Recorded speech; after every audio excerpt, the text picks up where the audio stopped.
আসসালামু আলাইকুম। এখন আমরা দেখব কিভাবে একটি মাস্টার ডিটেলস পেজ ক্রিয়েট করা যায়।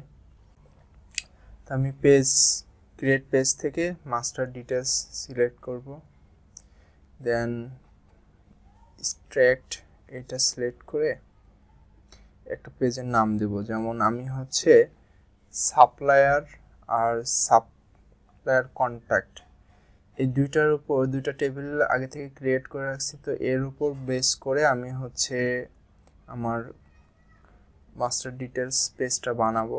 তো দেখেন এখানে কন্ট্যাক্টর ডিটেলস আর সাপ্লায়ার আমার মাস্টার টেবিল।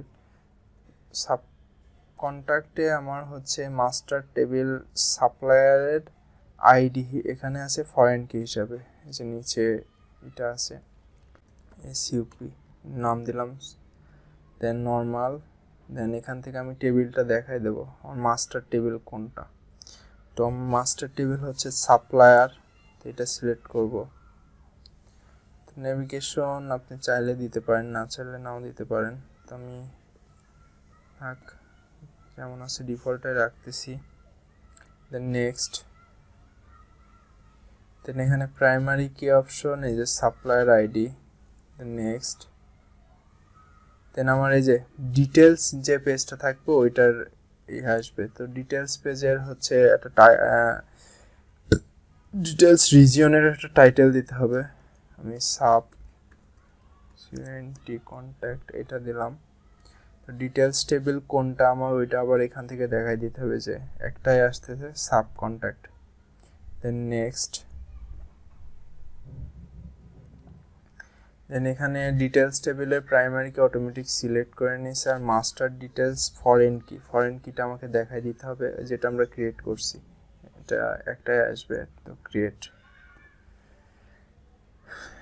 মানে আমাদের মাস্টার ডিটেলস পেজটা তৈরি হয়ে গেছে। এবার দেখেন,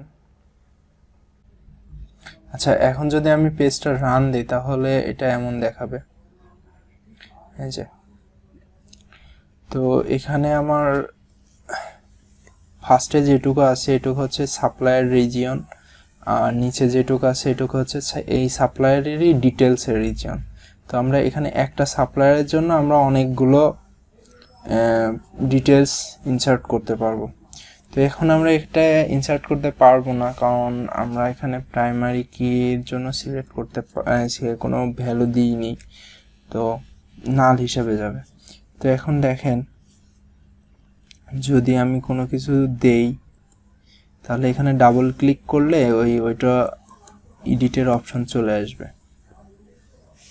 এই যে যেমন সাপ্লায়ার নাম যদি আমার নামটাই দেই, দেন অ্যাড্রেস ঢাকা, দেন ফোন নাম্বার ডামি, দেন এখানে নিচে আসি।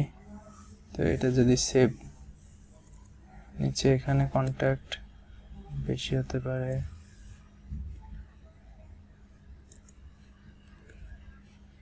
দেন অ্যাড্রোতে ক্লিক করলে নতুন আর একটা রো অ্যাড হবে, দেন এটা দেই। কিন্তু এখন যদি ক্লিক করি তাহলে আমার সেভ হবে না, এরর দেখাবে। এই যে আমাদের আইডিটা আছে প্রাইমারি কি ওইটা নাল পাচ্ছে, তো এটা নাল রাখা যাবে না। তো এর জন্য আমরা করব কি, আমরা একটা সিকোয়েন্স তৈরি করব। তো সিকোয়েন্স তৈরি করার জন্য আমরা একটা সিকোয়েন্স তৈরি করি। তো আমার সিকোয়েন্স তৈরি করা আছে অলরেডি। তো যদি দেখায় অবজেক্ট ব্রাউজার থেকে, তাহলে এই যে আমার সিকোয়েন্স, আমার দুইটা sequence supplier ID and supplier contact ID দুইটার জন্য দুইটা সিকোয়েন্স তৈরি করা আছে। তো আমি এই সিকোয়েন্স দুইটা এখন আমি পেজ এডিটে আসি। এডিটে এসে যে সাপ্লায়ারের জন্য যে কলামগুলো আছে এখানে দেখেন সাপ্লায়ার আইডি। তো এর এখানে আমি একটা ডিফল্ট ভ্যালু দিয়ে দেব, যে ডিফল্ট সিকোয়েন্স। এখানে শুধু সিকোয়েন্স নামটা দিলেই হবে, সিকোয়েন্স নেক্সট ভ্যালু দেওয়া লাগবে না। দেন আমার এই যে সাপ্লায়ার কন্ট্যাক্ট, এর জন্য আবার আমার আরেকটা সিকোয়েন্স দিতে হবে, কারণ এখানেও আমার কন্ট্যাক্ট আইডি আছে, কন্ট্যাক্টের একটা প্রাইমারি কি আছে। তো এটার জন্য আমি আরেকটা সিকোয়েন্স তৈরি করে রাখছি, সেটা হচ্ছে যে সাব কন্ট্যাক্ট এই যে এটা, এর জন্য আমি এটা তৈরি করছি। তো এটা আমি এখানে দিয়ে দেব। এটাও সেম, ডিফল্টে, দেন সিকোয়েন্স নেম, কোনো নেক্সট ভ্যালু দেওয়া লাগবে না, দেন সেভ দেই, রান দেই, লিভ। এখন এই যে আসছে, তো wwrd জাস্ট আমি কিছু দেই, কন্ট্যাক্ট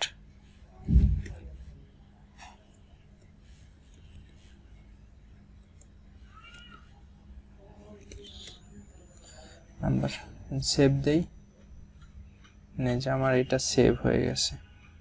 যে এইটার জন্য এই যে আমার ডিটেলস এইগুলো। তো এখানে যদি আমরা চাই যে তাহলে আরো কিছু রো অ্যাড করতে পারবো, যে যত খুশি রো অ্যাড করতে পারবো, মানে একটা ডিটেল মাস্টার্সের জন্য অনেকগুলো থাকতে পারে। দেন আরো একটা রো অ্যাড করি, এটা আমরা সেভ দেই, যে আমার যে একটার জন্য 3টা রো আমার ক্রিয়েট হয়ে গেছে। যদি আমি আরো চাই এখান থেকে যে নিউ রো অ্যাড রোতে ক্লিক করে এখানে আরেকটা দেই,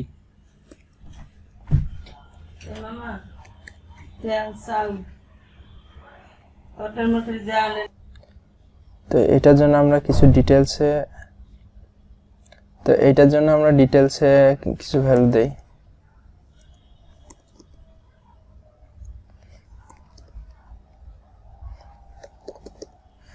দেন যদি সেভ দেই তাহলে এটা সেভ হয়ে যাবে। এখন দেখেন প্রথমটাতে আছে আমার একটা, কিন্তু দ্বিতীয়টাতে আছে আমার 2টা, যেটাতে সিলেক্ট করব, সরি 3টা, যেটাতে সিলেক্ট করব সেটার জন্য নিচে আমার ডিটেলসগুলো দেখাবে। এ হচ্ছে ওরাকলের যে default master details form create করার যে অপশন সেটা।